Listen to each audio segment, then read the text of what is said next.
అదే విధముగా కూడి ఉన్న మీ అందరికీ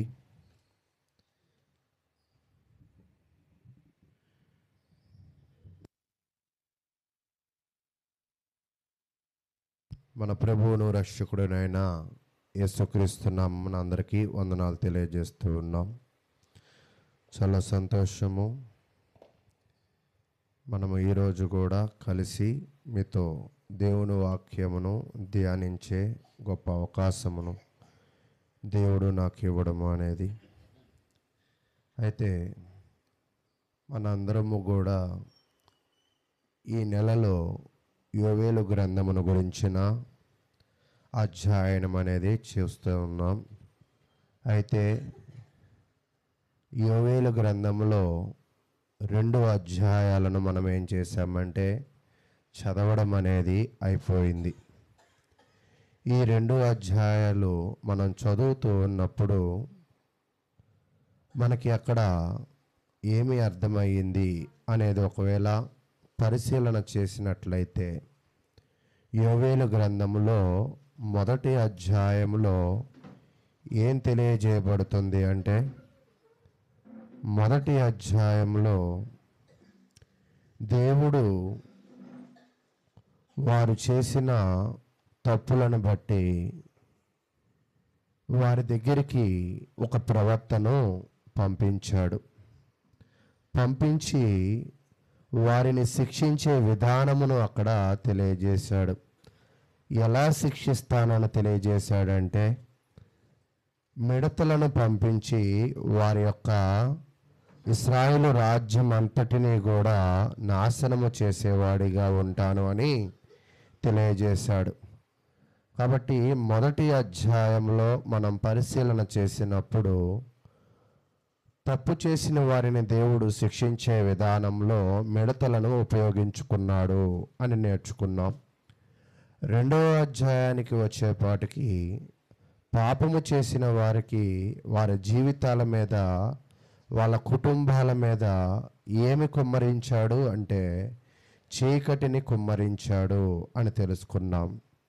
ఈ రెండిటిని వాళ్ళకి శిక్షగా దేవుడు ఇచ్చినట్లుగా మనం చూస్తూ ఉన్నాం. అయితే 1వ అధ్యాయము 2వ అధ్యాయం అంతా కూడా శిక్షించడము అనేది చూసాం. 2వ అధ్యాయము చివరికి వచ్చేసరికి ఎవరైతే వారి నడతలను సరిచేసుకుని ప్రార్థన చేసి ఉపవాసం ఉంటారో, ఎవరైతే నా యందు విశ్వాసం ఉంచుతారో వాళ్ళని నేనేం చేస్తానన్నాడంటే రక్షిస్తానన్నాడు. 1వ అధ్యాయము 2వ అధ్యాయము శిక్షిస్తా అన్న దేవుడే మారినట్లయితే ఏం చేస్తా అన్నాడంట, రక్షిస్తానని కూడా తెలియజేశాడు.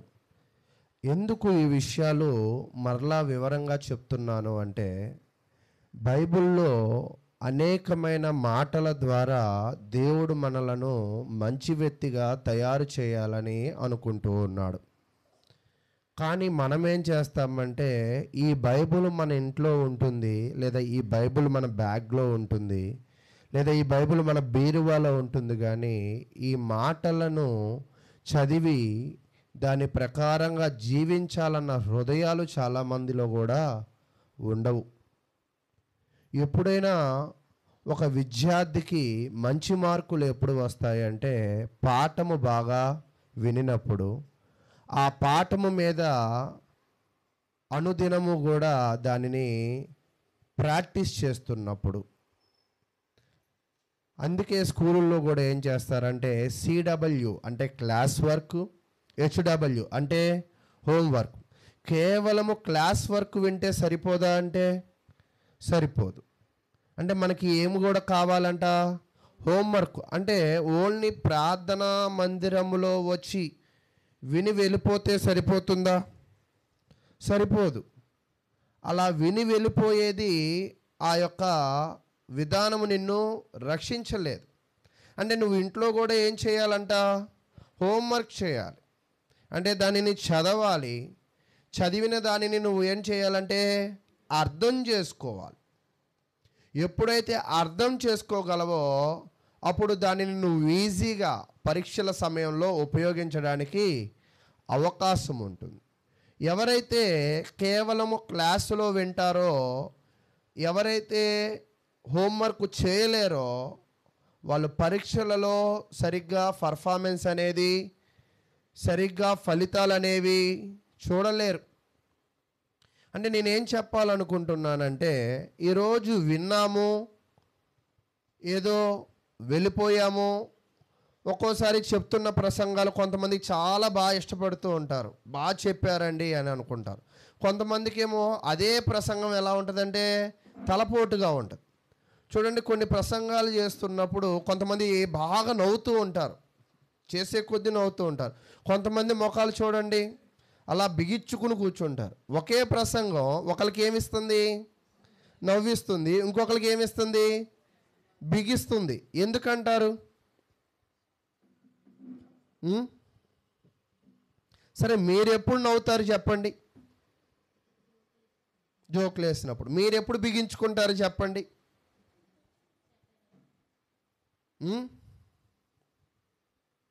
అంటే ఒక్కోసారి మనకు అర్థం కాకపోతే ఆటోమేటిక్గా ఈ తలలో ఉన్న నరాలన్నీ కూడా స్తంభించిపోతాయి.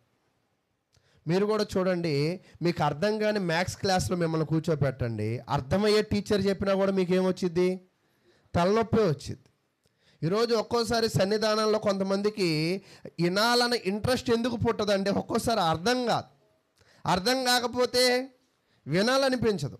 వినాలనిపించకపోతే తల పట్టుకుంటాము, లేదా తలలో ముఖంలో కవలికలన్నీ కూడా మారిపోతూ ఉంటాయి.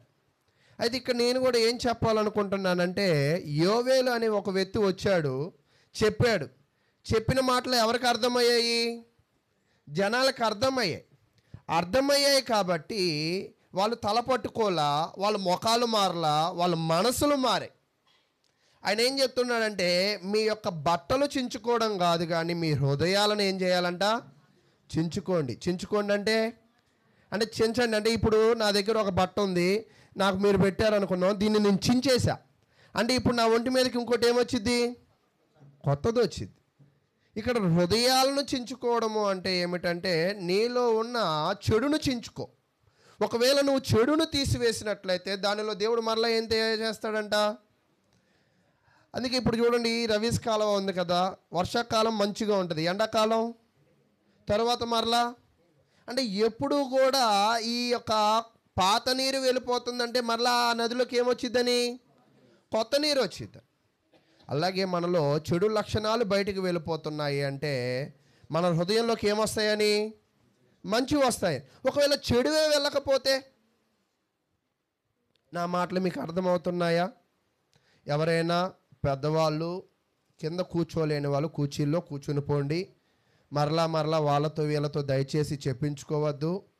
కూర్చోగలిగిన వాళ్ళు కుర్చీలో కూర్చుని పోవడానికి ప్రయత్నం చేయండి. సరే, అయితే పాత నీరు ఒకవేళ వెళ్ళకపోతే? నా మాట మీకు అర్థమైందా? నేను ఒక చిన్న ఉదాహరణ చెప్పి ముందుకు వెళ్ళిపోదాం. ఏంటి ఆ ఉదాహరణ అనేది పరిశీలన చేసినప్పుడు ఒక సహోదరుడు నాతో పాటు పనిచేసిన అతను ఫోన్ చేశాడు. అన్న, నాకు 3-4 రోజుల నుంచి మోషన్ అవ్వట్లేదన్నా అన్నాడు. సరే, అర్జెంటుగా ఒక చెప్తాను, అది చేయాలని చెప్పాను. అయితే అతను చేసుకోవడం చేత కాక ఆగిపోయాడు. ఆ తర్వాత అతను హాస్పిటల్కి నేనే పంపించినప్పుడు డాక్టర్ అంతా పరిశీలన చేసి, నీ కిడ్నీ ఉబ్బిందయ్యా అన్నాడు. ఏం ఉబ్బిందంట? మనం మన జీవితంలో కూడా చూడండి, కిడ్నీ సమస్యగా ఒకవేళ ఉండినట్లయితే కాళ్ళు ఉబ్బుతూ ఉంటాయి. అంటే చెడు లోపల ఉండిపోతే ఆ శరీరం ఏమైపోయిద్దంట? ఉబ్బిపోయిద్ది. అంటే ఉబ్బుని నువ్వు ఒకవేళ బలం అనుకుంటే, ఎవరైనా ఉబ్బుని బలం అనుకుంటారా? అనుకున్న వాళ్ళు ఏమంటారు? మీరు వెర్రోళ్ళు అంటారా? తెలివి తక్కువ వాళ్ళు అంటారు, ఇంకా పొరపాటు అని అనుకుంటారు. ఇక్కడ యోవేలు కాలంలోకి కూడా యోవేలు వచ్చి ఏం చెప్పాడంటే, మీ పాత స్వభావాలు మీతో ఉంటే కొత్త స్వభావాలు నేర్చుకోలేరు. కాబట్టి మీరేం చేయాలంటే మీ పాత స్వభావాలను చింపుకోండి, అప్పుడు వస్తాయి కొత్తవి. ఒకవేళ పాత ఉంచుకొని కొత్తవి రావాలంటే సాధ్యపడదు. ఈరోజు చాలామంది ఏమనుకుంటూ ఉంటారంటే మనకి మనలాగే ఉంటూ కొత్త లక్షణాలు నేర్చుకోవాలనుకుంటారు. అది ఎప్పటికీ కూడా సాధ్యపడదు. ముందు మనం ఏం చేయాలంటే కొత్తవి నేర్చుకోవాలంటే పాత వాటిని విడిచిపెట్టాలి. ఒకవేళ పాత వాటిని నువ్వు పట్టుకున్నట్లయితే కొత్తవి ఎప్పటికీ కూడా రావు. అయితే ఇంకొంచెం ముందుకు వెళ్ళిపోదాం. చూడండి, సామెతల గ్రంథము పరిశీలన చేసినప్పుడు యవనస్తులు వాక్యాన్ని చదవాలి. సామెతల గ్రంథము 18వ అధ్యాయము 11వ వచనాన్ని మనం పరిశీలన చేద్దాం.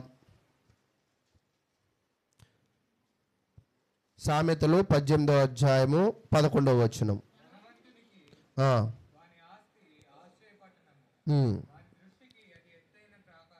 ఇక్కడ మీరు ఒకటి అబ్జర్వ్ చేసి మీరే నాకు చెప్పే ప్రయత్నం చేస్తారేమో చూద్దాం. మరలా చెప్తున్నాను చూడండి.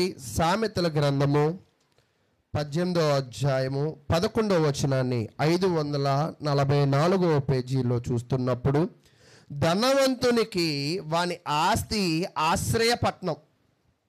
అంటే ధనవంతుడిని కాపాడేది ఏంటంట? తన ఆస్తే. తన ఆస్తే తనకి ఏం చేసిద్దంట? కాపుదల ఇచ్చిద్ది. తన ఆస్తే తనని ఏం చేసిద్దంట? రక్షణ ఇచ్చిద్ది. తన ఆస్తే తనని ఏం చేసిద్దంటే సుఖంగా జీవింపజేసిద్ది. ఆశ్రయము అంటే ఏంటంటే, కొంతమంది అంటారు మా కూడు గొడ్డ లేదంటారు, కూడు నీడ లేదంటారు ఒక్కోసారి. అంటే కూడు నీడ అంటే ఉండడానికి ఎటువంటి నివాసము లేదు. అంటే నివాసం ఉంటే నువ్వు బాగుంటావని, నివాసం లేకపోతే. ఒక వ్యక్తి ఇక్కడ ఏమనుకుంటున్నాడంటే తన డబ్బే తనకి కలిగించిద్ది అనుకుంటున్నాడంటే ఆశ్రయము కలిగించిద్ది. తన డబ్బే తనకి ఏం కలిగించిద్ది అనుకుంటున్నాడంటే సంతోషము కలిగించిద్ది అని అనుకుంటున్నాడు. తర్వాత కింద చెప్తున్నాడు, వాని దృష్టికి అది ఎత్తైన ప్రాకారం. అంటే ధనవంతుడు ఏమనుకుంటున్నాడంటే తన డబ్బే తనని కాపాడిద్దని, తన డబ్బే తన ముందు ఎలా ఉండిద్దంట? ప్రాకారముగా ఉండిద్దంట. ఈరోజు మీరు యుద్ధానికి వెళ్ళినప్పుడు చూడండి, ఒకవేళ మనము కొన్ని వీడియోస్లో కూడా చూస్తూ ఉంటాం. యుద్ధము అనగానే మామూలుగా టక్ వేసుకుని షూ వేసుకుని వెళ్ళరు. వాళ్ళు ఏం తీసుకెళ్తారంటే ఒక డాలు పట్టుకెళ్తారు. ఎందుకని?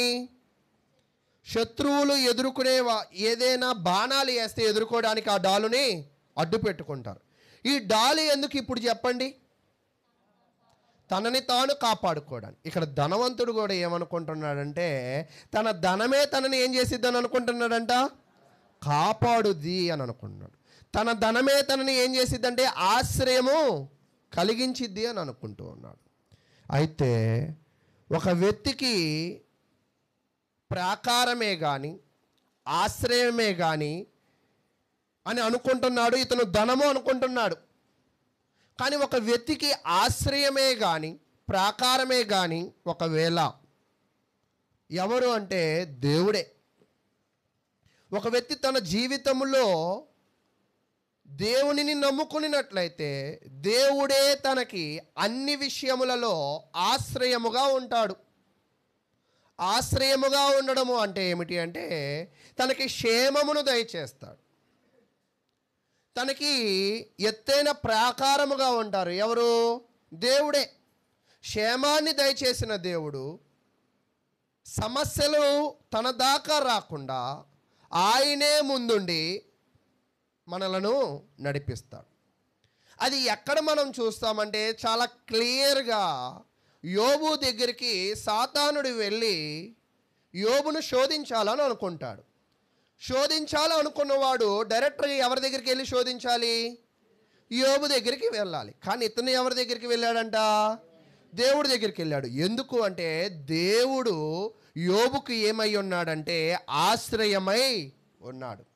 యోబుకు దేవుడు ఏమై ఉన్నాడంటే ప్రాకారమై ఉన్నాడు. అంటే దేవుని దాటి వెళ్ళాలి యోబుని టచ్ చేయాలంటే. ఎవరు? సాతానుడు. ఈరోజు నువ్వు ధనాన్ని నమ్ముకున్నట్లయితే కొంత మేరకు వెళ్ళిన తర్వాత ఆ ధనము నీకు పని చేయదు. ఈరోజు చూడండి, భూమి మీద నుంచి రాకెట్ వేసుకుని అంతరిక్షంలోకి వెళ్తారు కదా, ఈ గాలి ఎక్కడి నుంచి వచ్చిద్దని అనుకుంటున్నారు మీరు? గాలి భూమి మీదే ఉండిద్దా, అంతరిక్షంలో కూడా ఉండిద్దా? భూమి మీదే ఉండిద్ది. ఎందుకు భూమి మీదే ఉంచాడు దేవుడు అంటే, ఈ భూమి మీద మనుషులకు నివాసయోగ్యముగా, ఆశ్రయ పట్టణముగా, ఒక రక్షణ దుర్గముగా, ఒక ప్రాకారముగా ఈ భూమిని ఆయన ఏం చేశాడంటే ఏర్పాటు చేశాడు. అయితే ఈ భూమిని దాటి కొంతమంది ఏం చేయాలనుకున్నారంటే పైకి వెళ్ళాలనుకున్నారు. పైకి వెళ్ళిన తర్వాత మామూలుగా వెళ్ళి ప్రయత్నం చేస్తే చనిపోతూ ఉంటారు. ఎందుకంటే అక్కడ గాలి ఆడదు. అందుకే అక్కడికి వెళ్ళాలంటే ఆక్సిజన్ సిలిండర్స్తోనే వెళ్తారు. అంటే ఇక్కడ నేను ఏం చెప్పడానికి ప్రయత్నం చేస్తున్నానంటే, దేవుడు కొన్ని బోర్డర్స్ మనకు నియమిస్తాడు. ఆ బోర్డర్ వరకు ఆయన మనకి ఎలా ఉంటాడంట? ఆశ్రయముగా ఉంటాడు, లేదా ప్రాకారముగా ఉంటారు. బోర్డర్ దాటి మనం వెళ్ళి నన్ను కాపాడవా అంటే, సరే మీరు అనొచ్చు పైకి వెళ్ళడం, కానీ నేను కిందకి వెళ్తానంటారు. ఒకవేళ కిందకి కూడా వెళ్ళి చూడండి. అంటే కిందకి అంటే నీళ్ళల్లోకి వెళ్ళి చూడండి. ఊరికి నేను వెళ్ళి ఒక 5 నిమిషాలు ఉండాలని ప్రయత్నం చేయండి. 6వ నిమిషం మేము ఒక పూలదండ తావాలి. ఎందుకని? ఊపిరి ఆడదు. అంటే మనిషి ఒక ఆశ్రయ పట్నముగా, ఒక రక్షణకరముగా భూమి మాత్రమే ఉంచాడు. ఒకవేళ ఎవరైనా ఎగస్టాలు చేసి అంటారు కదా, కొంతమంది చేసి పైకి వెళ్ళి ప్రయత్నం చేసిన గాలి అందదు, కిందకి వెళ్ళి చేసిన గాలి అందదు. అంటే ఈ భూమి మీద మాత్రమే మనం ఏం పొందగలం అంటే ఆక్సిజన్ని పొందగలం. పైకో కిందకో వెళితే బోర్డర్ దాటాం. బోర్డర్ దాటితే మనకేముండిద్ది? శ్రమ. బోర్డర్ దాటితే ఏముండిద్దంట? సమస్య. అయితే ఇక్కడ యోవేలు కాలంలో వచ్చేపాటికి జనాలందరూ బోర్డర్ దాటి వచ్చేసారు. అంటే ఇప్పుడు వీళ్ళు ఏం పాలవుతారు? ఖచ్చితంగా శ్రమల పాలవుతారు. శ్రమల పాలవుతారు కాబట్టి మరలా యోవేలు ప్రవక్త వచ్చి వీళ్ళందరినీ వెనక్కి లాగాడు. వెనక్కి లాగడం అంటే బోర్డర్లోకి తెచ్చాడు. ఏ బోర్డర్ అవతలుంటే ఏమైందంటే శ్రమల పాలవుతారు. మీరు దేవుని మాటను మీరు బోర్డర్ దాటితే, అది ఏ కార్యక్రమంలో అయినా, అది నీ పెళ్ళి అవ్వచ్చు, అది నీ పుట్టుక అవ్వచ్చు, అది నీ జీవితం అవ్వచ్చు, అది నీ నడవడిక అవ్వచ్చు, నీ జీవితంలో ఎటువంటి కార్యములో అయినా నువ్వు బోర్డర్ దాటి ప్రవర్తిస్తే, బోర్డర్ దాటి వ్యవహరిస్తే ఖచ్చితంగా ఏం పాలవుతావంట? శ్రమల పాలవుతావు. అయితే వీళ్ళు శ్రమల పాలు కాకూడదు అని వేరే రాజ్యంలో నుంచి వచ్చి ఒక ప్రవక్త వాళ్ళని ఏం చేశాడంట? వెనకకి లాగాడు. లాగితే వీళ్ళు కూడా వెనకకి వచ్చారు. కొంతమంది రారు. నిన్న కూడా ఒక పిల్లని సైలెంట్గా ఉండని ఇలా అంటున్నా, ఆ పిల్ల నాకు ఇలా అంటుంది. అంటే ఒక్కోసారి కొంతమంది ఏంటంటే చెప్తే వినరు, పడేదాకా అర్థం కాదు, పడ్డ తరువాత బాధపడతాం. అయితే యోవేలు వీళ్ళు బాధపడకుండానే ఏం చేశాడంటే వెనకకి లాగే ప్రయత్నం అనేది చేశాడు. అయితే వీళ్ళు కూడా ఏం చేశారంటే వెనకకి వచ్చారు. వచ్చినప్పుడు ఏం జరిగిందో 2వ అధ్యాయం చూడండి. అప్పుడు ఆయన చెప్తూ ఉన్నాడు అన్నమాట.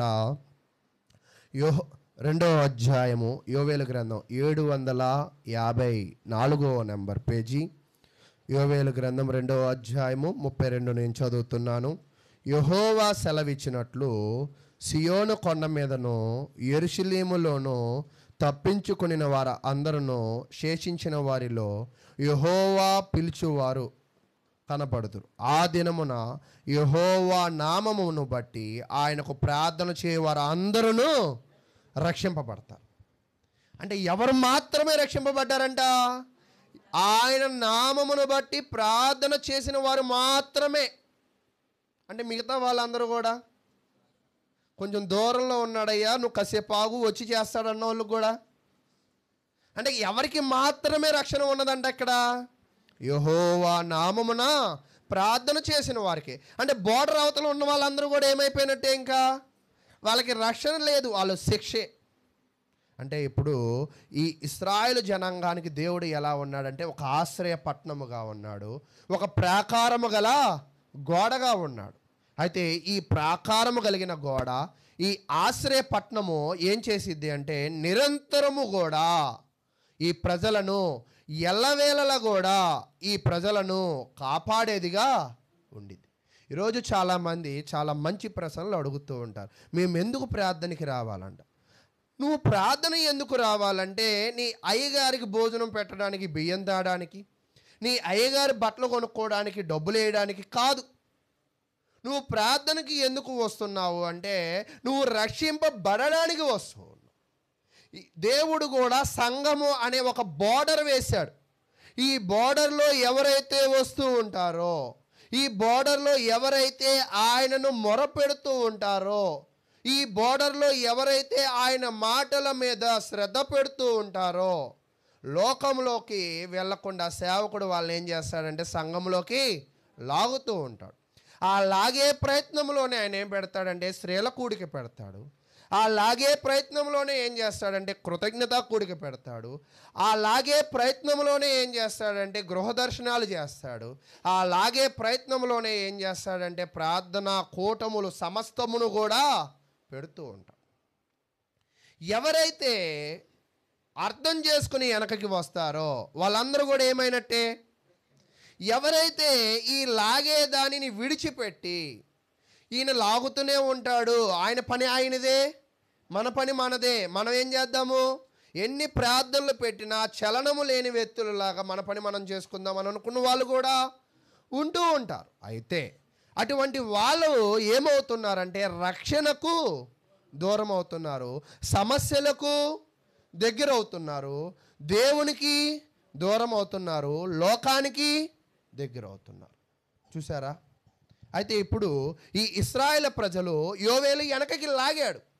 లాగిన తరువాత ఇప్పుడు వీళ్ళ బోర్డర్లోకి వచ్చేసారు. అంటే ఇప్పుడు వీళ్ళ ఫ్యామిలీ అంతా, వీళ్ళ కుటుంబాలంతా, వీళ్ళ పంటలంతా, వీళ్ళ రాజ్యం అంతా, వీళ్ళ జీవితం అంతా సేఫ్. మన భాషలో సేఫ్, బాగుంటుంది. అయితే అప్పుడు దేవుడు ఏం ఆలోచన చేశాడంటే నా ప్రజలు సేఫ్గా ఉన్నారు కదా, వీళ్ళని ఎవరైతే ఇబ్బంది పెడుతూ ఉన్నారు, వీళ్ళని ఎవరైతే నష్టాలు పాలు చేస్తున్నారు, వీళ్ళని ఎవరైతే యుద్ధాలకి వస్తూ ఉన్నారో, అంటే తన ప్రజల శత్రువుల మీద దేవుడు చూపు చూశాడు. ఎందుకంటే వీళ్ళు క్షేమముగా ఉండాలన్నా, వీళ్ళు సంతోషముగా ఉండాలన్నా శత్రువులు ఉండకూడదు.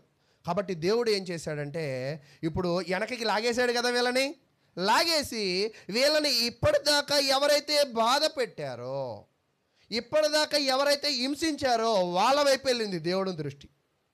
ఇప్పటిదాకా ఆయన దృష్టి ఎవరి మీద ఉందంటే తన ప్రజల మీద ఉంది. బోర్డర్ దాటి వెళ్ళిపోతున్నారు కదా అని బోర్డర్లోకి లాగేశాడు.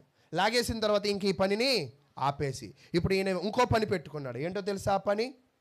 తన ప్రజలను ఇబ్బంది పెడుతున్న వాళ్ళు ఎవరో చూశాడు, లేదా ఇబ్బంది పెట్టిన వాళ్ళు ఎవరో గమనించాడు. గమనించి ఏం చేశాడంటే మీరు పరిశీలన చేద్దాం. చూడండి, యోవేలు గ్రంథము 3వ అధ్యాయము గమనించినట్లయితే 3వ వచనం నుంచి మనం ముందుకు వెళ్దాం. యోవేలు గ్రంథము 3వ అధ్యాయము 3వ వచనం. వారు నా జనుల మీద చీట్లు వేసి వేశ్యకు బదులుగా ఒక బాలుని ఇచ్చి ద్రాక్షారసమును కొనుటకై ఒక చిన్నదానిని ఇచ్చి త్రాగుచూ వచ్చింది కదా. అంటే ఇంతకుముందు ఈ యొక్క ఇశ్రాయేలు ప్రజలు బానిసలుగా ఉండేవాళ్ళు. ఎవరైతే యుద్ధములో కొట్టుకుని ఎవరైతే గెలుస్తారో వాళ్ళ కింద వీళ్ళు ఏమవుతారంట, బానిసలు అవుతారు. అయితే బానిసలు అయిన తరువాత వాళ్ళు ఏది చెప్తే వీళ్ళు ఖచ్చితంగా శిరస వహించాలంటారు కదా, తల వంచుకుని నడుచుకోవాలంటారు కదా.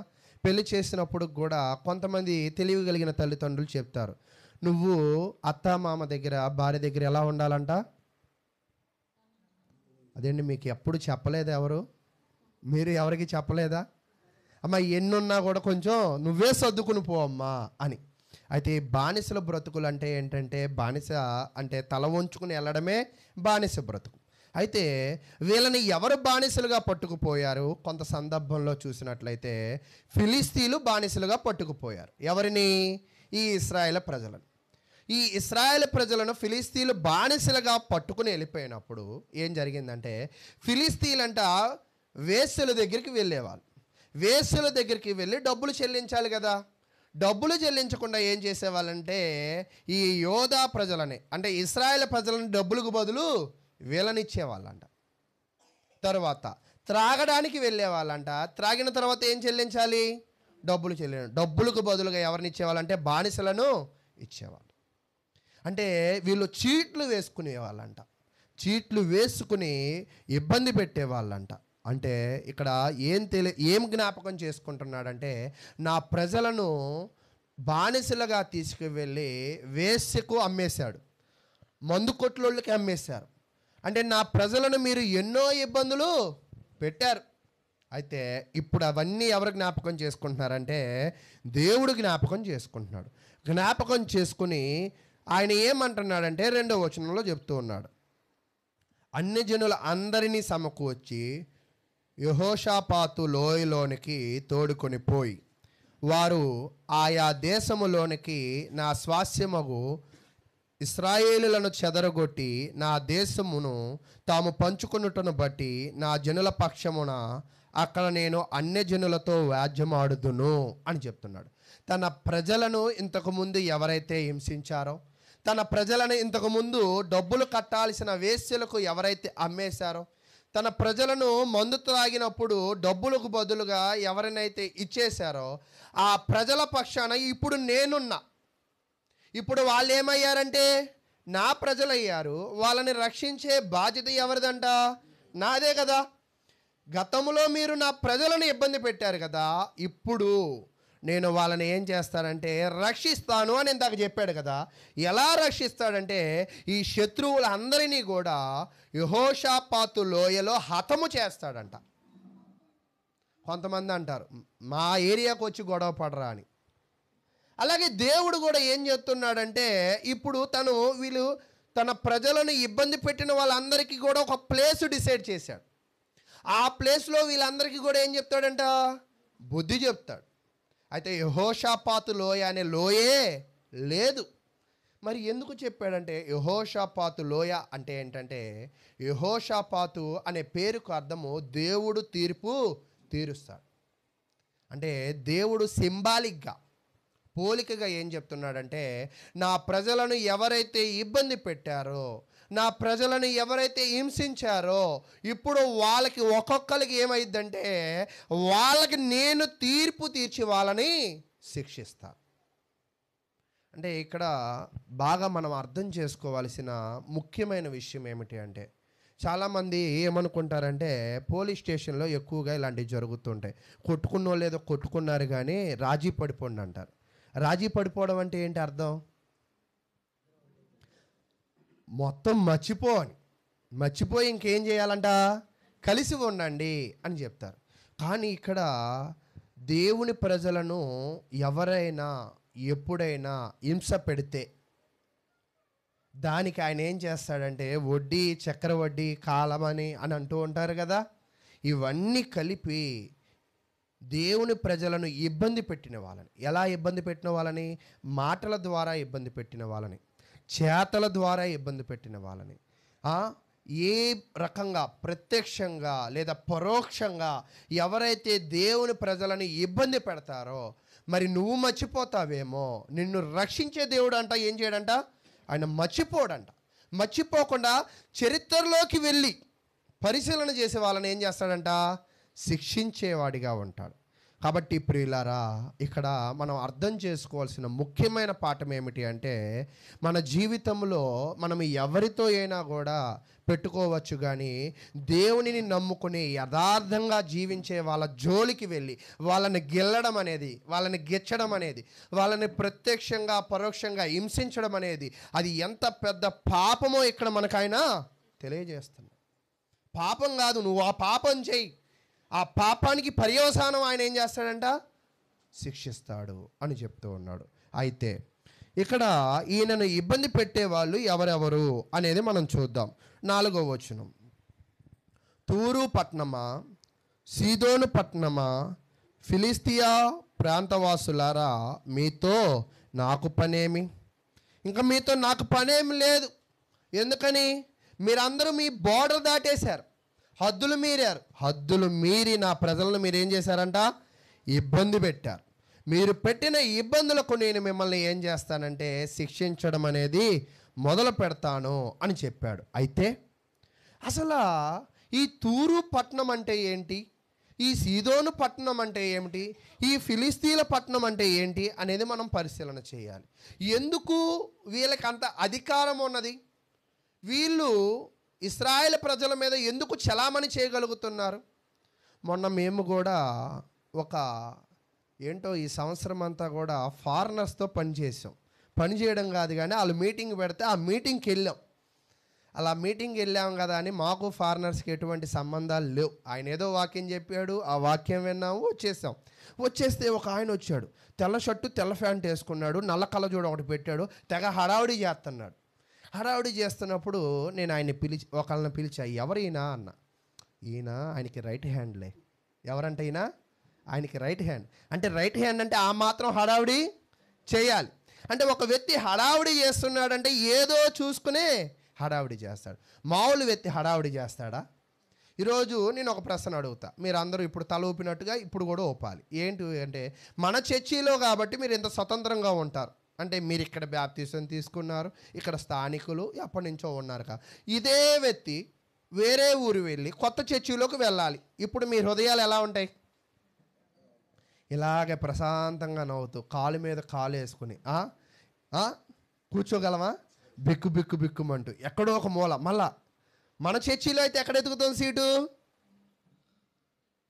ఎక్కడో ముందు మంచిగా ఎత్తుక్కుంటాం, ఏదో ఫ్యాన్ ఎత్తుక్కుంటాం, హ్యాండిల్ ఉన్న చైర్ ఎత్తుక్కుంటాం. కానీ కొత్త చర్చికి వెళ్తే బిక్కుమంటూ ఏమి తెలియని వాళ్ళలాగా, అమ్మో నన్ను ఎవరేమంటారని మూల కూర్చుంటాం. అంతేనా? అంటే ఏదైనా స్థాన బలం ఉంటే ఆ యొక్క విధానము వేరు. ఈ ఫిలిస్తీన్లు, ఈ తూరు, ఈ సీదోనులు ఇంత కమాండ్ చేస్తున్నారు కదా, ఇంత అధికారంగా ఉంటున్నారు కదా, ఏం చూసుకుని? చాలామంది ఏదో ఒకటి చూసుకుని ఉంటారు. అంతేనా? అయితే ఏం చూసుకుని అంటే, మీరు మ్యాప్ పాయింట్ ఉంటుంది. బైబిల్ తెరిచిన తర్వాత కొత్త నిబంధన పాలస్తీనా మ్యాప్ పాయింట్ ఉంటుంది.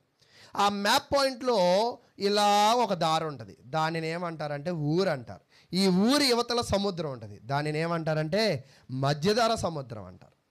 అంటే ఈ తూరు, ఈ సీదోను, ఈ ఫిలిస్తీన్లు అందరూ కూడా ఎక్కడ జీవించేవాళ్ళు అంటే సముద్రము పక్కన జీవించేవాళ్ళు.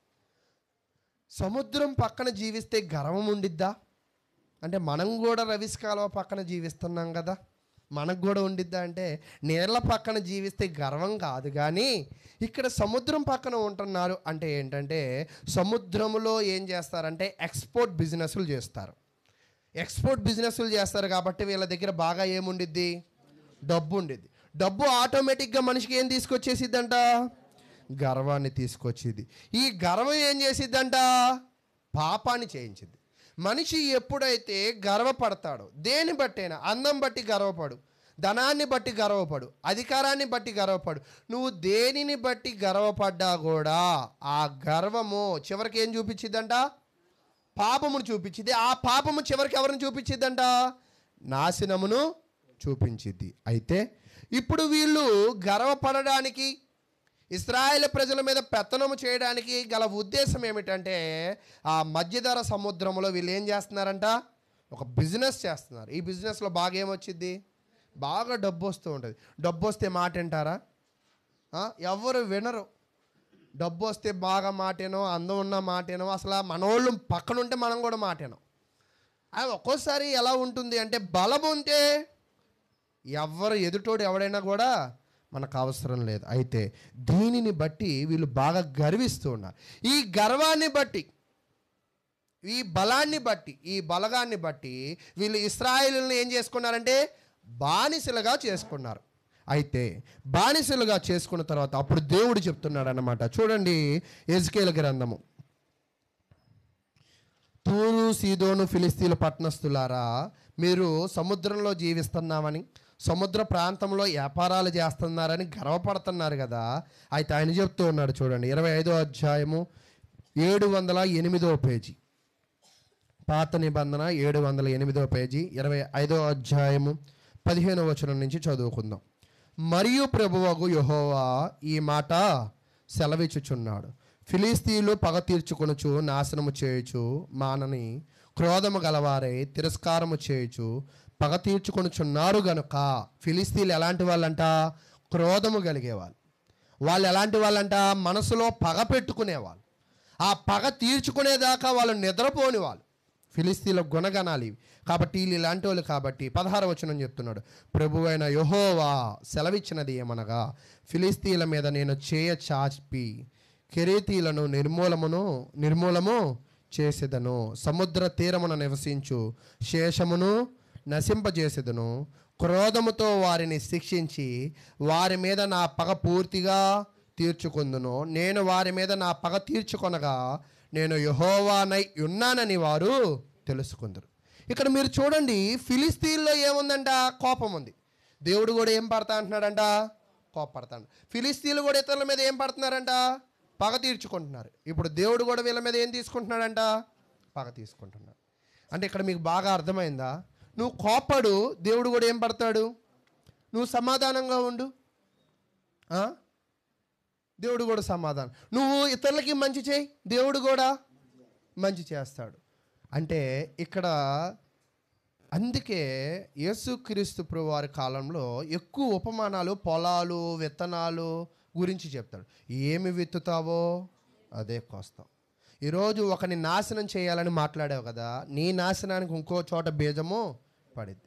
నువ్వు ఒకరిని నాశనం చేయాలని గర్వపు నడవకలో నడిచావు కదా, నీకు నీ నాశనానికి ఇంకోటి గర్వంగా నడవడానికి దేవుడు ఏర్పాటు చేస్తాడు. అంటే ప్రియులారా, ఇక్కడ నేను చెప్పాలనుకుంటున్న మెయిన్ పాయింట్ ఏంటంటే, ఇక్కడ వీళ్ళు వాడ నిర్మాణంలో వస్తున్న సంపదను బట్టి అతిశయిస్తూ గర్విస్తూ చలామణి చేసి వేశ్యల దగ్గరికి వెళ్ళి డబ్బులకు బదులుగా ఎవరిని ఇచ్చారంట? ఇశ్రాయేలు బానిసలను ఇచ్చారు. త్రాగేసి డబ్బులకు బదులుగా ఎవరిని ఇచ్చారంట? ఇశ్రాయేలు బానిసలు ఇచ్చారు. ఇవన్నీ వాళ్ళు మర్చిపోయారేమో. ఎవరు గుర్తుపెట్టేసుకున్నారు? బాగా దేవుడు గుర్తుపెట్టుకున్నాడు. గుర్తుపెట్టుకుని ఆయన మెమోరీ మన మెమోరీలా కాదుగా, ఆయన అన్నీ గుర్తుపెట్టుకుంటాడు. ప్రతి అడుగుని కూడా ఆయన ఏం చేస్తాడంట? క్షుణ్ణంగా చూస్తాడంట. నువ్వు కొట్టలేవేమో తిరిగి, ఆయన మాత్రం ఏం చేస్తాడంట? కొడతాడు. అయితే వీళ్ళు మాత్రమే కాదు. చూడండి, యోవేలు గ్రంథాన్ని మనం మరలా పరిశీలన చేద్దాం.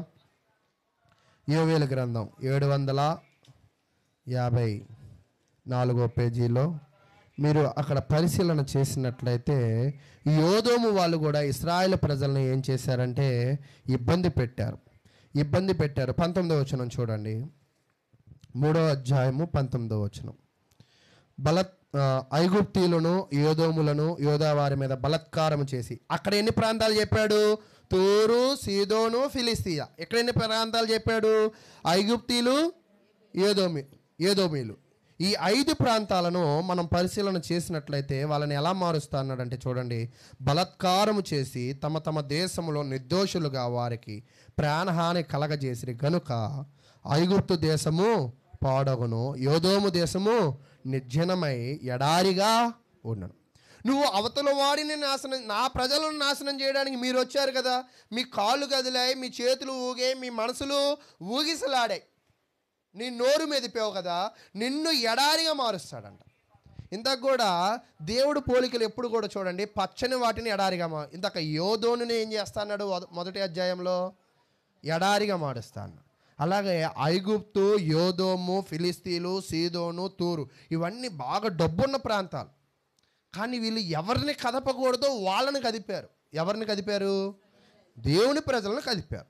దేవుని ప్రజలను కదిపితే దేవుని ప్రజలు బలహీనులే, కానీ వీళ్ళు నమ్ముకున్న వాళ్ళు బలవంతుడు. వీళ్ళు మర్చిపోతారేమో, వాళ్ళు ఆయన మర్చిపోడు.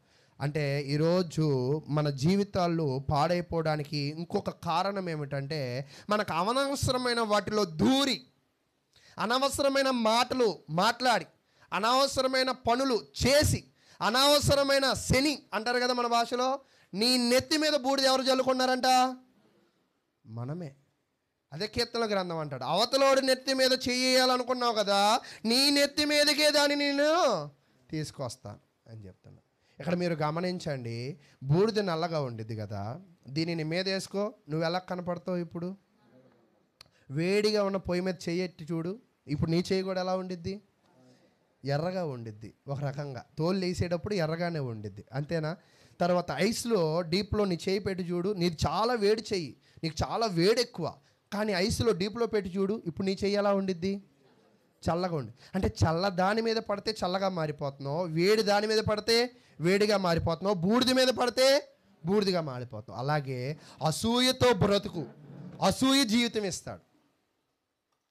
ఇతరులను నాశనం చేయాలనే నడవడిక మాటలు మాట్లాడు, నీ జీవితాన్ని నాశనం ఆయన చేస్తాడు. అంటే నువ్వు ఏది పట్టుకుంటావో అది అనుభవిస్తావు, ఏది నడుస్తావో దాని నడతలు నీకు ఎదురుగా ఆయన చూపిస్తాడు. అంటే ప్రియులారా, ఈరోజు చాలామంది క్యారెక్టర్ అంటే ప్రవర్తన, మనం చర్చికి వస్తున్నాం కదా అని వాళ్ళు ఏం చేస్తారంటే ప్రవర్తనను విడిచిపెడతారు. కానీ దేవుడు ఏమంటున్నాడంటే ఒక వ్యక్తిలో ఆయన బాగా చూసేది ఏంటంటే నువ్వు బొట్టు పెట్టావా, నువ్వు గాజులు వేసావా, తెల్ల చీర వేసావా, నీ పైట పడుతుంటే మళ్ళీ జారిపోతుంటే మళ్ళీ లాగేసుకున్నావా లేదా, ఇవన్నీ చూస్తాడు కాదనట్లా. వాటికంటే ముఖ్యంగా చూసేది ఏంటంటే నీ ప్రవర్తన. అందుకే అంటున్నాడు నీ బట్టలు చించుకోవడం కాదు, ఏం చించుకోవాలంట? నీ హృదయాలు చించుకో, నీలో చెడును చించుకో. నువ్వు చెడును నువ్వు చించుకోకపోతే నిన్ను చించే బాధ్యత ఎవరిది? పచ్చగా ఉండే నీ బ్రతుకులో బొగ్గిపోసే బాధ్యత ఎవరిది? పచ్చగా సస్యశ్యామలంగా శాంతి సమాధానాలతో జీవిస్తున్న నీ కుటుంబమును ఎడారిగా మార్చే బాధ్యత ఎవరిది? అంటే నువ్వు నీ కళ్ళు పచ్చగా ఉంటే నీ కుటుంబం పచ్చగా ఉండేది. కొంతమంది కళ్ళు కూడా మంచివి కాదంటూ ఉంటారు.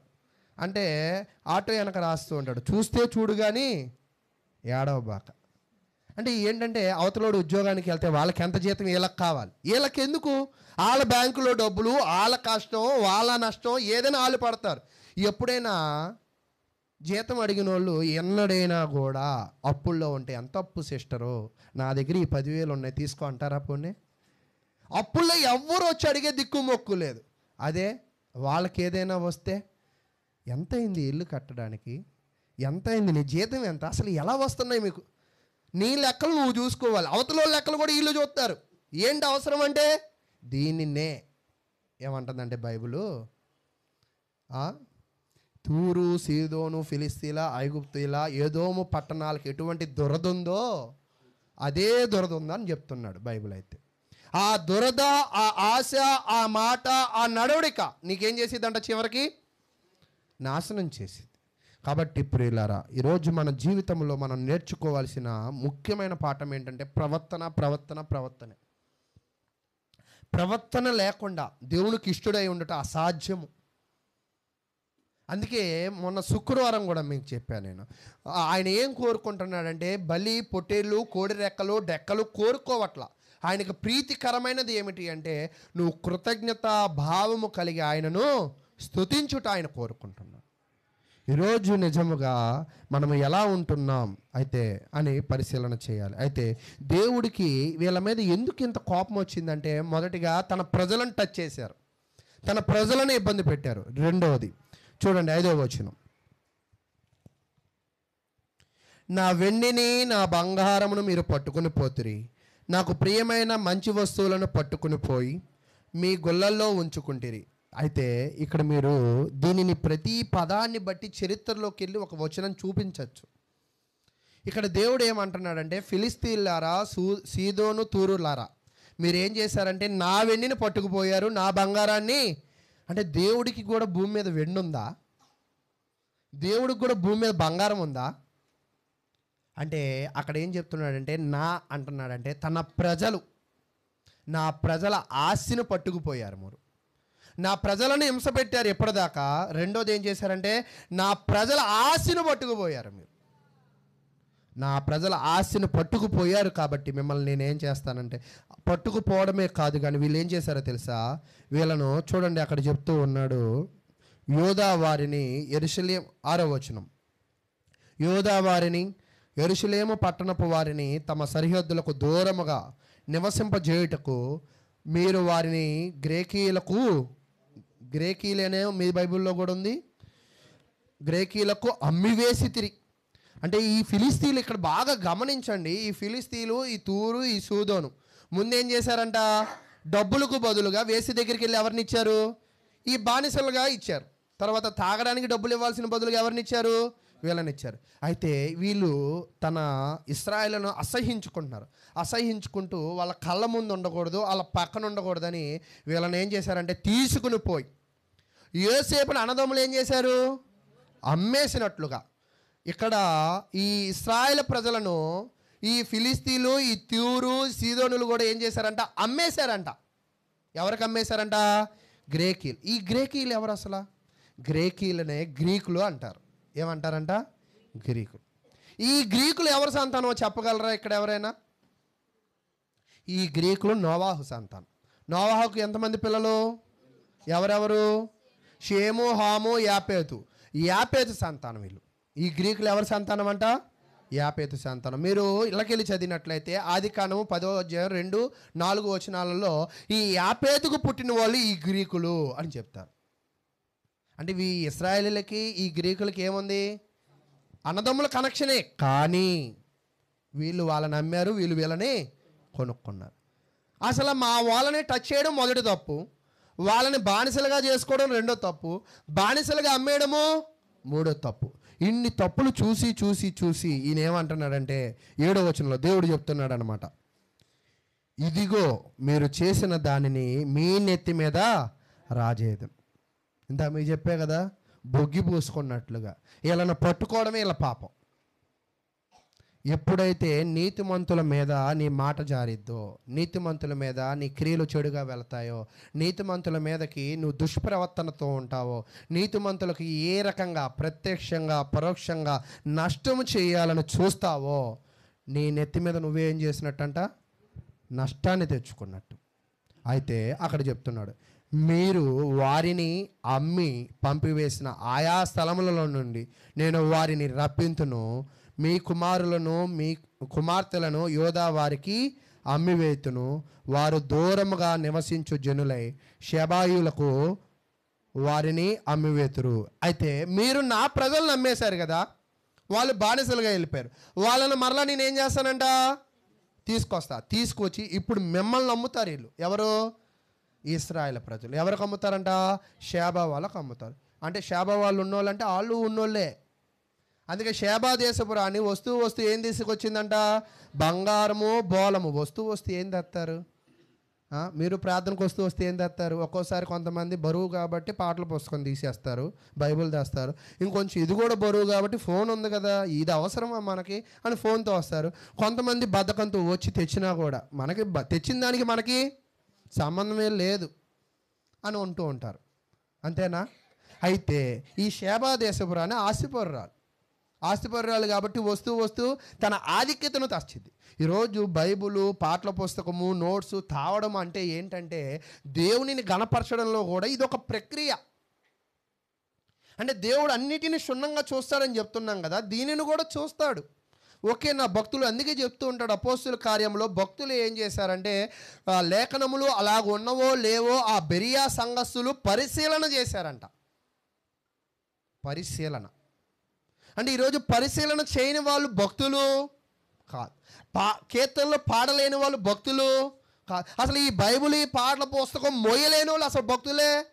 నాకు ఆశ్చర్యంగా ఉండిద్ది, మీ అందరి చేతుల్లో పాటల పుస్తకాలు ఉండాలని. కొంతమందికి కొనుక్కోగలిగిన వాళ్ళు, కొంతమంది వీళ్ళు ఎలాగో కొనట్లేదు, ఊరికినే ఇద్దాం, చర్చిలో కొంత పని చేశారు కదా అని కొంతమందికి ఇచ్చా, కొంతమందికి ఇలాగే ఉన్నాయి కదా, అతిథులుగా వచ్చారు కదా అని వాళ్ళకి కూడా ఇచ్చా, అందరికీ ఇచ్చా, ఎవరిని మిస్ చేయలా. చేశానా? నా మాట మీకు అర్థమైందా? అందరికీ ఇచ్చా. సరే, ఈ పుస్తకాలు అయిపోయాయి కదా, కొత్త పుస్తకాలు వచ్చాయని అవి కూడా తెచ్చాం. ఇవన్నీ తెచ్చాం, ఇక్కడ ఒక 10 పెట్టా, ఆ 10 ఏమైపోయాయో కూడా నేను అడగను, ఏదో ఒకలాగా వచ్చిన వాళ్ళకి ఇచ్చుకుంటూ వెళ్ళిపోయాం. అయితే ఇప్పుడు ఎంతమంది దగ్గర క్రైస్తవ కీర్తనలు ఉన్నాయంటే ఎంతమంది చేతులు ఎత్తుతారండి? ఉన్నాయండి బీరువా మీద.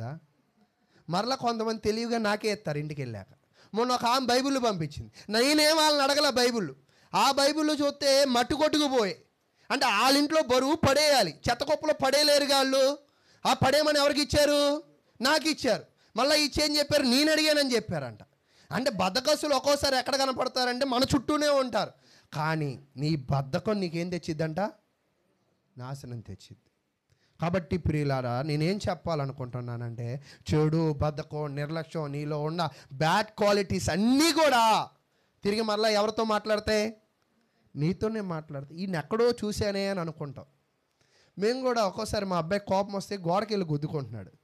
అయితే అప్పుడు నాకు అర్థమైంది, నాకు కోపం వస్తే అలాగే గుద్దుకునేవాడిని. అంటే ఒక్కోసారి ఎక్కడికి పోతే ఇవన్నీ మరలా తిరిగి వస్తూనే ఉంటాయి, అలాగే మన లక్షణాలు వస్తూ ఉంటాయి. కాబట్టి నువ్వు ఎంత పవిత్రంగా ఉంటావో, నువ్వు ఎంత పరిశుద్ధంగా ఉంటావో, నీ పిల్లలు, నీ కుటుంబము, నీ జీవితం అలా ఉండేది. అయితే దేవుడు ఏం చెప్పాడంటే, నా ప్రజలను టచ్ చేశారు, నా ప్రజలను అమ్మేశారు, నా ప్రజలను కించపరిచారు, నా ప్రజలకు విలువ లేకుండా చేశారు కదా, కాబట్టి మిమ్మల్ని నేనేం చేస్తానంటే నాశనం చేస్తానని చెప్పాడు. చూడండి యేస్కేలు గ్రంథము 27వ అధ్యాయం. యేస్కేలు గ్రంథం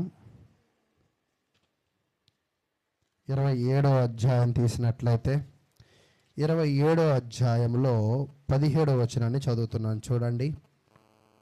మరియు యూదా వారును ఇశ్రాయేలు దేశస్థులను నీలో వర్తక వ్యాపారము చేయొచ్చు, మిన్నెత్తు గోధుమలను, మిఠాయిలను, తేనెయు, తైలమును, గుగ్గిలమును ఇచ్చి మీ సరుకులను కొనుక్కొందురు అని చెప్తూ ఉన్నాడు. అయితే మీరు పరిశీలన చేసినట్లయితే ఈ యొక్క యేస్కేలు గ్రంథాన్ని బాగా వివరణగా చూసినట్లయితే, ఈ యేస్కేలు గ్రంథంలో వీళ్ళని ఎవరైతే కించపరిచారో, వీళ్ళని ఎవరైతే అమ్మేశారో వాళ్ళకి బదులుగా వీళ్ళు కొంతకాలం తర్వాత ఎలా తయారయ్యారంటే, ఇశ్రాయేలు దేశస్థులు నీలో వర్తక వ్యాపారము చేయొచ్చు. అంటే దేవుడు వీళ్ళని కూడా ఎలా స్థిరపరిచాడంట? ఆర్థికంగా స్థిరపరిచాడు. ఇప్పటిదాకా వర్తకాలు చేసేవాళ్ళు ఎవరు కనపడ్డారు?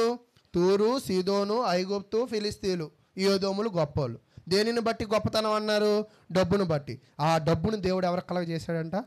ఇశ్రాయేలు.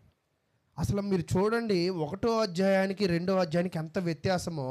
1లో 2లో శిక్షించిన దేవుడు 3లో వచ్చేపాటికి పూర్తిగా మారిపోయాడు. ఎలాగా? దేనిని బట్టి? ఆ ప్రజలు యెహోవా నామమున ప్రార్థన చేయటం బట్టి. అంటే కోపాన్ని ఎవరు చల్లార్చారంట? నిన్న కూడా కారు ఒక చోట పెట్టాం, గబా గబా ఒకళ్ళు వచ్చేసి ఏంటి ఇక్కడ పెట్టారు అది ఇది అంటున్నారు. సారీ అండి 3 సార్లు చెప్పాం, ఆడు వెళ్ళిపోయాడు. అసలు అది రోడ్డు, అది మనం అడగచ్చు, ఇది రోడ్డు నీ ఇల్లా అని గట్టిగా. అది అడిగితే గొడవ అయింది. అంటే ఇక్కడ నేనేం చెప్పాలనుకుంటున్నానంటే, మృదువైన మాటలు గొడవలను చల్లార్చు. అలాగే మృదువైన స్వభావము నీ జీవితానికి ఏం తీసుకొచ్చిద్దంట? లాభాన్ని, మేలుని, నీ కుటుంబానికి పచ్చదనాన్ని తెచ్చిద్ది. ఎప్పుడైనా మీ హృదయాలు ఎలాగ ఉండాలంటే మృదువుగా ఉండాలి, మీ స్వభావాలు మృదువుగా ఉండాలి, కఠినంగా ఉండకూడదు. ఆ కఠినత్వము నీకేమైందంటే తిరిగి ఎదురయ్యిద్ది మరలా.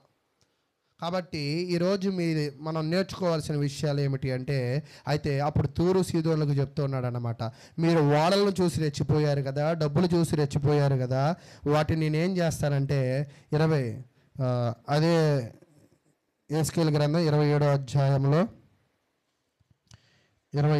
అధ్యాయంలో మీరు పరిశీలన చేసినట్లయితే 28 నుంచి చూడండి.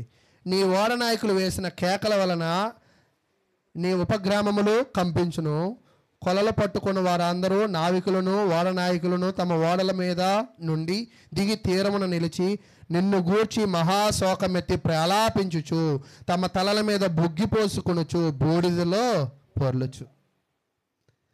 ఇంతాక యూదులను ఇసిరే వాళ్ళ మీదే దేవుడు ఏం చేశాడంట? వాళ్ళ చేతులతో వాళ్ళే బుగ్గి పోసుకునేటట్టు చేశాడు. అంటే వాళ్ళ అహంకారాన్ని ఎవరు దింపారండి? దేవుడే దింపాడు. దీనినే సామెతల గ్రంథంలో ఏమన్నాడంటే, యెహోవాను నమ్ముకున్నట్లయితే ఆయనే నీకు ఎలా ఉంటాడంట? ఆశ్రయముగా ఉంటాడు. ఆయన నీ శత్రువుల నుంచి, ఇప్పుడు ఒక సైన్యమును కాపాడడానికి చాలామంది ఏం చేస్తారంటే గోడ నిర్మాణాలు చేసుకుంటారు. ఈరోజు నువ్వు దేవుని నమ్ముకో, నీ శత్రువుల నుంచి నిన్ను కాపాడేది ఎవరంట? ఆయనే. కాబట్టి ప్రియులారా, ఇంకా మీరు అలా కిందకు చదువుకుంటూ వెళ్ళినట్లయితే సీదోను తూరులు పరిస్థితి ఏమైపోయిందో చెప్తున్నాడు చూడండి. 32లో ఓడలు కట్టడానికి ప్రయాణాలు చేస్తున్నారు కదా, వాళ్ళ ఓడలు బదులైపోయాయంట రానున్న కాలంలో. 32వ వచనం, వారు నిన్ను గూర్చి చూస్తున్నారా? 27, 28, 710వ పేజీ. ప్రాలాప వచనం మెత్తి, తూరు పట్నమా నీతో సాటి అయిన పట్నం ఏది? సముద్రములో మునిగి లయమైపోయిన పట్నమా నీకు సమానమైన పట్నం ఏది? అంటే గొప్పతనంలో నీకు సాటి లేదనుకున్నావు కదా, నాశనం అవడంలో కూడా నీకు ఏది సాటి లేదు. అంటే ఈరోజు ఇప్పుడు చెప్పండి, ఎవరైనా గర్వించడానికి ఈ మాటలు విన్న తర్వాత ఎవరైనా ముందుకు వస్తారా? దీనిని బట్టి ఎవరైనా నోటి మాటలు ఒకళ్ళ నాశనానికి వెళ్తాయా? ఎవరైనా అహంకారమైన ప్రవర్తనతో వాళ్ళ హృదయాలు ప్రేరేపిస్తారా? అయితే ప్రేరేపించు, కానీ నువ్వు ఎంతలాగా విర్రవీగుతావో అంతలాగా ఆయన ఏం చేస్తాడంట? శిక్షిస్తాడు. కాబట్టి ప్రియులారా, ఇంకా మనం చాలా అక్కడ మనం పరిశీలన చేసినట్లయితే యోవేలు గ్రంథంలో ఇంకా చివరకు వచ్చేస్తున్నాం అన్నమాట. ఇప్పటిదాకా నేనేం చెప్పానంటే, యోవేలు కాలంలో ప్రజలు దేవునికి లోబడ్డారు. లోబడ్డ ప్రజలకు క్షేమాన్ని కలగజేయాలనుకున్నారు. ఎవరు? దేవుడు. కాబట్టి వాళ్ళ శత్రువులకు ఏం చేశాడంటే వార్నింగ్ బెల్ ఇచ్చి శిక్షించాడు. ఎలాంటి శిక్ష అంటే, వీళ్ళు వాళ్ళని ఎలా శిక్షించారో దేవుడు అలాగే వీళ్ళని శిక్షించాడు. అప్పుడు దేవుడు చెప్తున్నాడు, సమస్త అన్ని జనులారా అందరూ రండి యుద్ధానికి వెళ్ళి యెహోషాపాతు లోయలో వాళ్ళకి నేనేం చేస్తానంటే తీర్పు తీరుస్తా. అంటే ఏంటంటే అర్థము, యెహోషాపాతు లోయ అనేది లేదు, కానీ దేవుడు వాళ్ళ అందరినీ కూడా ఏం చేస్తాడంట? శిక్షించేవాడిగా ఉంటాడంట. చూడండి అక్కడ చెప్తూ ఉన్నాడు 12వ వచనం, నలుదిక్కులనున్న అన్ని జనులకు తీర్పు తీర్చుటకై నేను యెహోషాపాతు లోయలో ఆసీనుడు దాగుదును. అంటే అందరి లెక్కలు ఎక్కడ చెప్తాడంట? యెహోషాపాతు లోయలో. లెక్కలు చెప్పడమే కాదు, కానీ ఆయన ఏం చెప్తున్నాడంటే అందరినీ ఆయుధాలు తెచ్చుకోమంటున్నాడు. ఎక్కడ ఆపాను? 12. అన్యజనులు లేచి అతడికి రావాలను, పైరు ముదిరినది. పైరు ఏం చేసిందంట? పైరు ముదిరాక ఏం చేస్తారు? సరే, పిల్లోడు వయసుకు వచ్చి ముదురుతున్నాడు, ఇప్పుడు ఏం చేస్తారు? బాబాలే చెప్పారు అందరూ. అలాగే పైరు ముదిరింది, ఖచ్చితంగా ఏం పడాలి దాని మీద? అలాగే నీ ప్రవర్తన స్వభావం ముదిరింది కాబట్టి నీ మీద ఏం పడిద్ది అంటే గాయము పడిద్ది. అంటే ముదరినంత వరకు సేఫ్గా ఉంటాం. అంటే లేతగా తప్పులు చేయొచ్చు అంటే ఎప్పుడైనా లేత ఏమైద్ది? ముదిరిద్ది. అలాగే మనం ఎప్పుడు కూడా ముదురుతామో అప్పుడు శిక్ష మొదలవుతుందంట. కొడవలి పెట్టి కోయిడి గానుగా నిండి ఉన్నది, తొట్టులో పొర్లి పారుచున్నవి జనం. ఇక్కడ చెప్తున్నాడు, జనుల దోషము అత్యధికమాయను, అది ఆయను మీరు దిగి రండి. జనాలందరినీ పిలుస్తున్నాడు దేవుడు. వాళ్ళ పాపాలు నిండాయి. ఎలాగా? పైరు ముదిరినప్పుడు ఎలా కోస్తామో, గానుగుల్లో నూనె నిండినప్పుడు ఎలా తోడతామో వీళ్ళని అలా తోడదాం, వీళ్ళని అలా నాశనం చేద్దాం. రండి, వస్తూ ఊరికే రాబాకండి. వస్తూ ఏం కావాలంట? 10వ వచనంలో చెప్తున్నాడు. 10వ వచనంలో, మీ కర్రలు చెడగొట్టి ఖడ్గములు చేయడి, మీ పోటకత్తులు చెడగొట్టి ఈటలు చేయడి, బలహీనుడు నేను బలాజుడను అనుకొని చదవండి, బలాజుడను అనుకొనవాలను. అంటే మీరు అందరూ బలహీనులే, కానీ నా పిలుపు విని వస్తున్నారు కదా, మీరేమనుకోవాలంటే ఇంకా బలం కలిగిన వాళ్ళు అనుకోవాలంట. వస్తూ మీ దగ్గర ఉపయోగించే కర్రలు కాదు, ఇంకా ఎలా తయారు చేసుకోవాలి? వాటిని కత్తులుగా తయారు చేసుకోండి, వాటిని పదునైన ఆయుధాలుగా తయారు చేసుకోండి, వాటితోనే రండి. మీ దగ్గర కత్తులు లేవు, డాలు లేవు అనబాకండి, మీ దగ్గర ఉన్న వాటితోనే రండి. మీ దగ్గర ఉన్న వాటితోనే, మీ శరీరాలలో ఉన్న బలముతోనే నేను వాళ్ళని ఏం చేస్తానంట? నాశనం చేస్తా. అయితే ఇక్కడ మీ బలం అక్కడికి కాదు, మిమ్మల్ని నడిపించేవాడు ఎవరు? నేను. మీరు పట్టుకునే కత్తి కాదు వాళ్ళని నాశనం చేసేది, నా యొక్క ఆలోచన. అయితే అప్పుడు వాళ్ళ జీవితం ఏమైపోయిందంటే చూడండి, పాపాలు అధికమయ్యాయి కాబట్టి శత్రువులను రాజేశాడు, నాశనం అయిపోయింది. 14వ వచనం చెప్తున్నాడు, తీర్పు తీర్చు లోయలో రావాల్సిన యెహోవా దినము వచ్చే ఉన్నది, తీర్పుకై జనులు గుంపులుగా కూడి ఉన్నారు, సూర్యచంద్రులు తేజోహీనులైరి, నక్షత్రముల కాంతి తప్పిపోయాను. మీకు పోయిన వారం కూడా చెప్పా, సూర్యకాంతులు వెలుతురు పోయింది, నక్షత్రాలు కాంతి పోయింది అంటే దాని అర్థం ఏంటి? వాళ్ళకి వినాశనం అనేది ప్రారంభమైపోయింది, వాళ్ళ వినాశనాన్ని ఎదుర్కొన్నారని తెలియజేస్తున్నాడు. కాబట్టి ప్రియులారా, ఇవన్నీ వచనాలు మనం పరిశీలన చేస్తున్నప్పుడు శిక్షించిన దేవుడు 1-2వ అధ్యాయంలో 3వ వచనానికి శిక్షించాల్సిన వాడు బదులుగా ఎవరైతే వీరిని శిక్షించారో వాళ్ళ మీదకి వెళ్ళిపోయాడు. ఈరోజు ఒక్కోసారి క్రైస్తవులను ఈజీగా మోసం చేస్తారు, అంతేనా కాదా? ఈజీగా. అయితే నువ్వు మోసపోయావేమో, నీకు కొంత నష్టం జరిగి ఉండొచ్చు, కానీ ఆ నష్టాన్ని దేవుడు మరలా ఖచ్చితంగా ఏదో ఒక తట్టు నుంచి ఏం చేస్తాడంటే భర్తీ చేస్తాడు.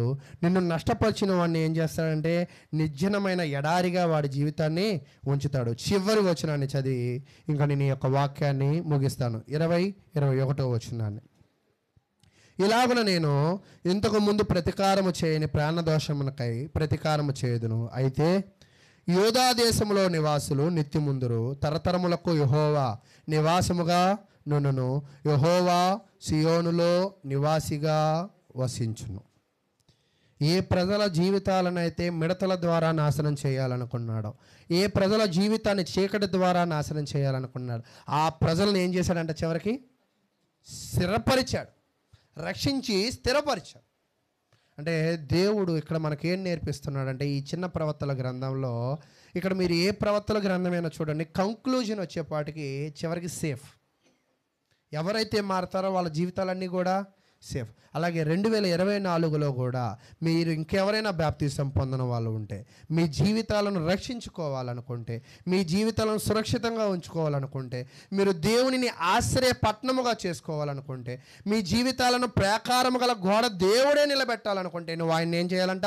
నమ్ముకోవాలి. ఇదే మిక్కిలి అనుకూల సమయము, ఇదే రక్షణ దినము. కాబట్టి ప్రియులారా, మరి మీ జీవితంలో మీరు ఎవరినో ధనాన్ని పట్టుకోబాకండి, రాజకీయ నాయకులను పట్టుకోవడం కాదు, మీ ఉద్యోగాలను పట్టుకోవడం కాదు. మీరు ఎవరిని పట్టుకోవాలంట? దేవునిని. మీరు దేవునిని పట్టుకోండి, దేవుడే మీకు దారి చూపిస్తాడు అని దేవుడు వాక్యం తెలియజేస్తూ, అయితే వారిని ఆశీర్వదించింది ఇంకొక విషయం నేను చెప్తాను. 18వ వచనం చూడండి. ఆ దినమున పర్వతములో నుండి క్రొత్త ద్రాక్షారసము పారును, క్రొండలలో నుండి పాలు ప్రవహించును, యోధా నదుల అన్నిటిలో నీళ్లు పారును, నీటి ఓట యెహోవా మందిరము నుండి ఉబికి పారి శీతోములోయను తడుపును.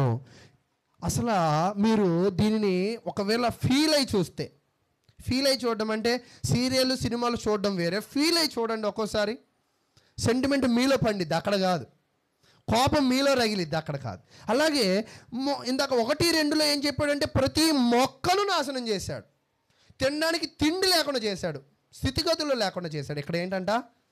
పాలు తినులు ఎక్కడి నుంచో వస్తాయంట.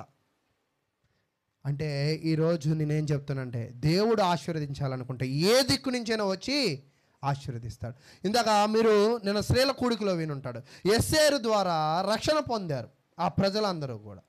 అప్పుడు చెప్తూ ఉంటాడు మొద్దుకై, నువ్వు రక్షింపకపోతావేమో, నీకున్న బలాన్ని నువ్వు ఉపయోగించవేమో, దేవుడు ఏదో ఒక దిక్కు నుంచి నా ప్రజలను రక్షిస్తాడు, అంటే మన దేవుడు సర్వాంతర్యామి, అంటే అన్ని చోట్ల వ్యాపించగలిగిన వాడు. ఏ దిక్కు నుంచి రక్షణ ఇస్తాడో తెలియదు. రక్షణ ఎవరికి? నమ్మిన వాళ్ళకి. ఏ దిక్కు నుంచి శిక్షణ ఇస్తాడో తెలియదు, అది ఎవరికి?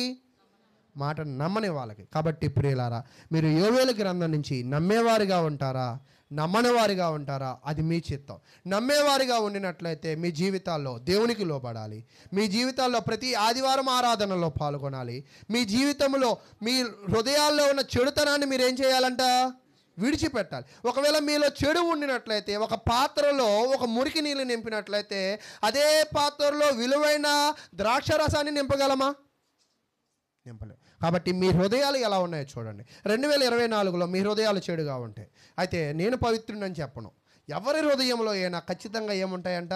లోపాలు ఉంటాయి. ఆ లోపాలను గుర్తెరిగి వాటిని తీసివేసుకుని వాటిని చింపుకోవాల్సిన బాధ్యత ఎవరి మీద ఉంచాడు? దేవుడు మన మీదే ఉంచాడు. కాబట్టి తెలియజేస్తూ, ఎంతో ఓపికగా విన్న మీ అందరికీ ప్రభునామమున వందనాలు తెలియజేస్తూ ముగిస్తూ